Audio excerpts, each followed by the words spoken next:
মধ্যপ্রাচ্যের ছোট্ট দেশ জর্ডানের সঙ্গে ভারতের এত বড় চুক্তি কেন? এটা কি শুধুই চুক্তি নাকি কৌশলও? সম্প্রতি ভারতের প্রধানমন্ত্রী নরেন্দ্র মোদী ৩ দেশ সফরে গেছেন। তার মধ্যে প্রথম পর্বে জর্ডান, তারপর ইথিওপিয়া, শেষে ওমানের উদ্দেশ্যে যাবেন নরেন্দ্র মোদী। প্রথম পর্বে জর্ডানের রাজা দ্বিতীয় আবদুল্লাহর সাথে উচ্চ পর্যায়ের বৈঠক হয়। প্রথম এই বৈঠকের ফলাফল হিসেবে ৫টি গুরুত্বপূর্ণ মৌস্বাক্ষর হয়েছে এবং অফিসিয়ালি সেটা পাবলিশও করা হয়েছে। আসুন জেনে নিই কেন জর্ডান এত গুরুত্বপূর্ণ ভারতের কাছে, আর কী কী ক্ষেত্রে চুক্তি হলো। লক্ষ্য একটাই, ইন্ডিয়া জর্ডান দ্বিপাক্ষিক সম্পর্ককে নতুন স্তরে নিয়ে যাওয়া। ভারত ও জর্ডান একসাথে কাজ করবে solar energy, clean energy technology, green transition. কারণ জর্ডান তেল নির্ভরতা কমাতে চায়, আর ভারত এই ক্ষেত্রে বিশ্ব নেতা হতে চায়। এরপরে আসে ওয়াটার ম্যানেজমেন্ট।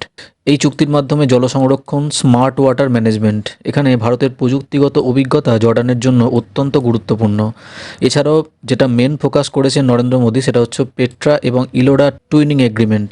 এটা সবচেয়ে সিম্বলিক এবং সফট পাওয়ার চুক্তি। জর্ডানের পেট্রা এবং ভারতের ইলোরা কেভস, এই দুই ঐতিহাসিক স্থানের মধ্যে heritage conservation, tourism promotion, culture exchange, এর ফলে ট্যুরিজম, কালচার এবং গ্লোবাল ব্র্যান্ডিং সবই লাভবান। এছাড়াও আছে কালচার এক্সচেঞ্জ প্রোগ্রাম ২০২৫ থেকে ২০২৯। এই চুক্তি থাকবে student exchange, art and music collaboration, film, literature and education cooperation, long term people to people connection তৈরি করার লক্ষ্য। এছাড়াও আছে ডিজিটাল অ্যান্ড টেকনোলজি কোঅপারেশন, ভারতের ডিজিটাল পাবলিক ইনফ্রাস্ট্রাকচার মডেল, আধার লাইক সিস্টেমস, ডিজিটাল গভর্নেন্স, ই সার্ভিস। জর্ডান এই model থেকে শিখতে চায়। শুধু চুক্তি নয়, বড় কৌশলও আছে ট্রেড টার্গেটে। ৫ বিলিয়নের একটি ট্রেডের টার্গেট দিয়েছে ভারত।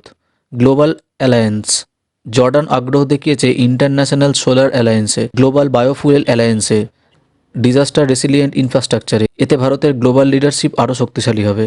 হঠাৎ জর্ডান কেন গুরুত্বপূর্ণ হলো? এর জন্য আছে মিডল ইস্ট স্ট্যাবিলিটি।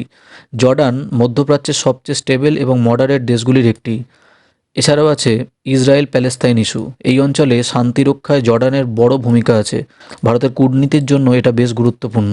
এছাড়াও ৭৫ বছর অফ ডিপ্লোম্যাটিক রিলেশন, এই বছরই ইন্ডিয়া জর্ডান সম্পর্কের ৭৫ বছর পূর্ণ হয়েছে, আর এই চুক্তিগুলো সেই সম্পর্ককে আরও মজবুত করলো। সব মিলিয়ে ইন্ডিয়া জর্ডান চুক্তি শুধু কাগজে কলমে নয়, ভারতের জন্য এটা কৌশলগতভাবে অত্যন্ত গুরুত্বপূর্ণ।